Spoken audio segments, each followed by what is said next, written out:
السلام عليكم ورحمة الله وبركاته. أصحابي waxaan noo socday isku qaybinta ama divisionka casharkiisa labaad weeye. Casharkiisa labaad waxaan ku soo qaadan doonaa qodobo ay fiican tahay in ardaygu si fiican u fahmo.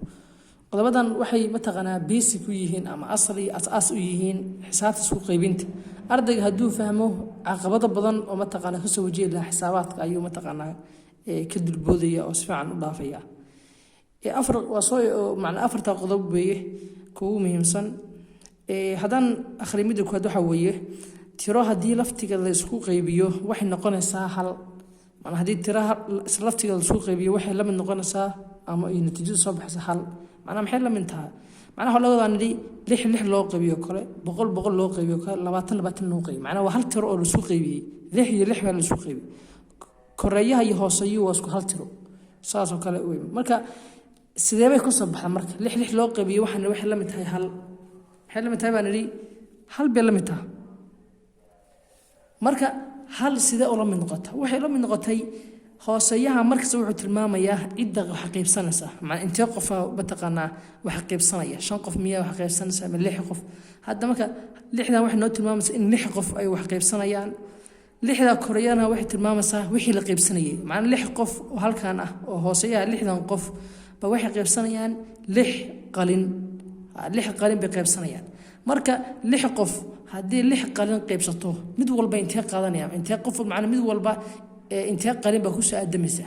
waxa ku soo aadamaysa mid walba hal qalin ba ku soo aadamaya. macna haddii taan kale 5 qof haddii 5 qalin qaybsanayaan mid walba maxaa ku soo aadamaya shan xaba mid walba hal qalin ba ku soo aadamaya. haddii 5 qof ahaayeen qalin kuwa la siiyay kana la siiyay macna shantii qof min hal bay u qaadanaya mid walba hal qalin buu qaadanaya. marka maxaa soo baxaysa hal qalin baa soo baxaysa. boqol oo loo qayb boqolna waa islaayadii oo kale 100 qof baa waxay qaybsanayaan 100 moos ah. macna 100 qof waxa la yiraahdaa qaata 100 moos qaata mid walba hal xab buu qaadanaya. si tusaale hadeer oo kale la mid noqonaysa 20na waa isku mid baan tiro walba oo isku mid ah isku qaybiyo hal ba ka soo baxa. sida ay ku soo baxaysan hadda ku sheegan ku yiri hooseeyaha mar walba wuxuu tilmaamayaa ku cidda inta qof ee wax qaybsanaysa. koreeyahana waxa weeye waxa la qaybsanayo. macnaha 20 qof ee hooseeyaha ah intee bay qaybsanayaan waxay qaybsanayaan 20 buug. mid walba intee buug qaadanaya hal buug buu qaadanaya. marka saas ku tilmaamaya. macnaha jawaabtu maxay ku soo baxaysaa hal say ku soo baxdana waa sharaxna. midda tusaalaha bad waxa weeye tiro walba oo hal loo qaybiyo waa isla laftigeed. macna waa isla laftigeed. macna taano kale 80 oo loo qaybiyo hal maxaa soo baxaya. waxa soo baxaya nari 80 Soomahan 80 baa soo baxaysa. laakiin 80 kaas ay ku soo baxda waxa ku soo baxda waa nari hooseeyaha muxuu tilmaamayaa ku yiri hooseeyaha wuxuu tilmaamayaa baan ku yiri cidda wax qaybsanaysa. marka waxay ka dhiganta hal qof baa waxa la siiyay 80 mataqaana buug wax dhan insaas ku qaadanaya 80 buug oo dhan insaas ku qaadanaya.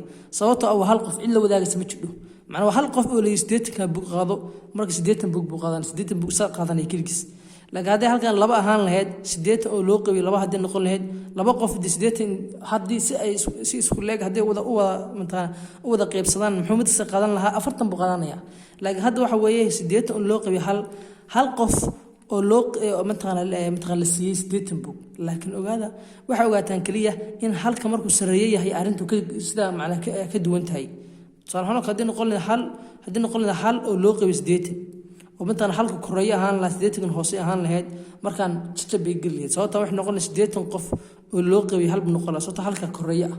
marka la hadda hadduu halka hooseeyo yahay maxay ka dhigan tahay waxay ka dhigan tahay bandi hal qof oo la 80 ka kun oo qaado ama 80 doolar qaado ama 80 mataqaana buug qaado. macna tusaalaha dintukeen waa isku midkii. tan waxa weeye kun oo loo qaybiyo hal macna hal qof oo la yiri way kun ka qaado. sababta halkan wuxuu tilmaamayaa nari cidda wax qaybsanaysa. kunkaasna wuxuu tilmaamayaa nari mataqaana waxa la qaybsanayo waxa uu yahay waa kun buug waa kun mataqaana moos waa kun doolar waxa soo kala dheh halka qof qaadanaya. sababta cid la qaybsanaysa ma jiro meesha. saas darteed wuxuu soo baxayaa kun buu ku soo baxayaa halkan. kunkaas macnaha noqonaya. tusaale saddexaad waxa weeye haddii tirada eber la yiraahdo oo koreeye ama koreeye hebeeshay koreeye loo qaybiyo tiro waxay la mid noqonaysaa eber sidee ku noqonaysaa waxa ogaataa mar walba in tirada hooseeyaha ay tahay cidda wax qaybsanaysa waa qaybsadaha casharkeena horaa kusoo sharaxnay tirada hooseeyaha waa qaybsadihii tirada korona waxa weeye la qaybsadihii marka 5 qof haddii la dhaw waxa qaybsataan waxa macnaa eberta maxay tilmaamaysaa wax ay 5 qof ay qaybsanayaan ama ay wadaagayaan ma jidho soo darteed haddii 5 qof wax ay wadaagayaan ay jirin maxay noqonaysaa eber bala mid noqonaysaa waa fahmi karaa soo da 5 qof cid waxay wadaagaysaa waxa ay qaybsadaan macnaa qalimaan ay qaybsadaan buug ay qaybsadaan ma haystaan soo darteed eber bay noqonaysaa boqolka qof haddii la dhaho waxa aad qaybsataan ama waxa aad wadaagaysaan ma jidho marka maxay dhigan tahay the eber way waxa ay wadaagayaan mataqaanaa ma jiraan laakiin waxa ogaataa tusaalahan macnaha waxa ogaataan eberku markuu hooseeyahay arintu tusaale kale haddii tahay 5 oo loo qaybiyay eber oo kale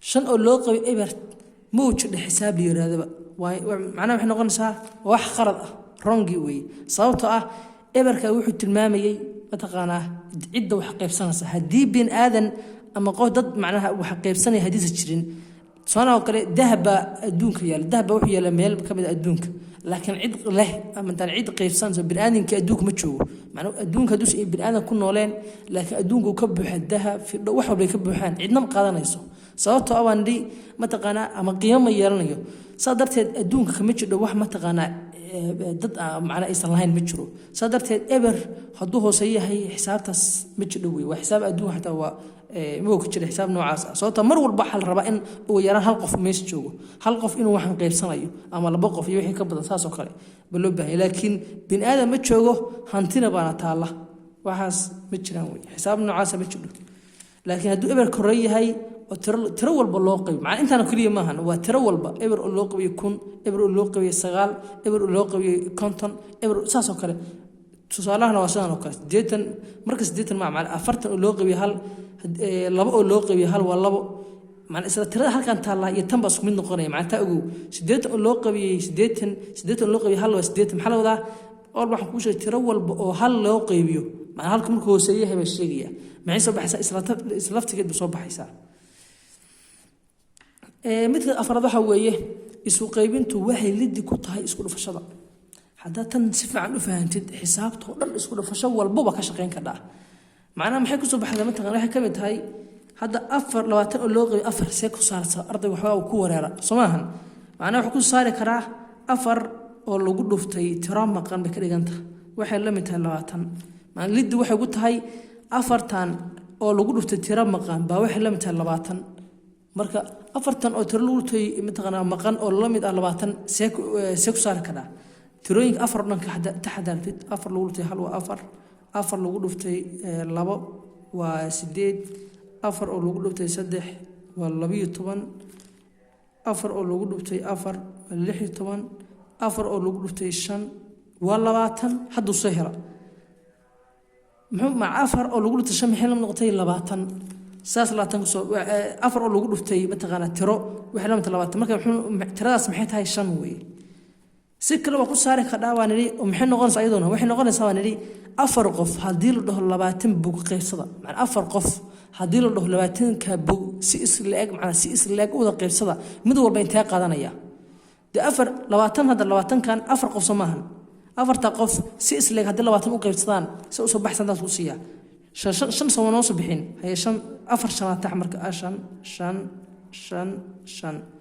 marka intee taxanay 4 shanaad badaan 1 2 3 4 marka 4 shanaad isku dar 20 ina soo baxay loo baahan yahay 5 ku dar waa 10 10 5 ku dar waa 20 marka 4 qof mid walba intee qaadanaya mid walba 5 buu qaadanaya saas ku soo baxaysa marka saas kale ku saari kada tana waa la mid oo kale waa iyadoo la yiri weeye 5 macnaha waa 5 oo lagu dhuftay tiro maqan oo waxay la mid tahay 15 marka tiradan halkan ka maqan wax ku saari karaa nadi ina dhahdii mataqaanaa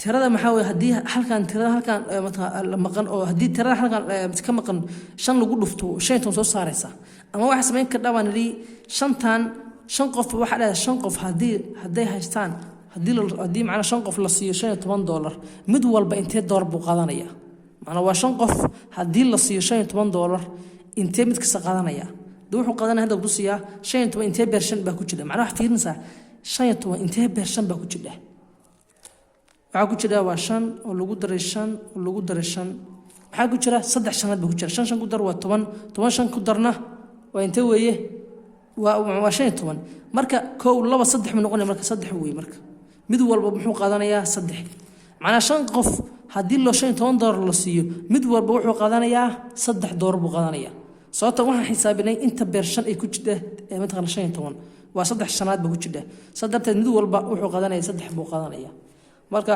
hadda si fiican kuwan u soo faahantid ardayga insha Allah taala waxaan jeclahay inuu mataqaana buundo fiican ku keeni doono imtixaanaadka ama xisaabaadkan u fudaan doona insha Allah taala casharada soo socdaan insha Allah taala kuwan si fiican ba u sii qada dhigi doona si ardayga bilowga ah uu si fiican ugu fahmo waxaan ka tagayaa sidaas inuu geliyo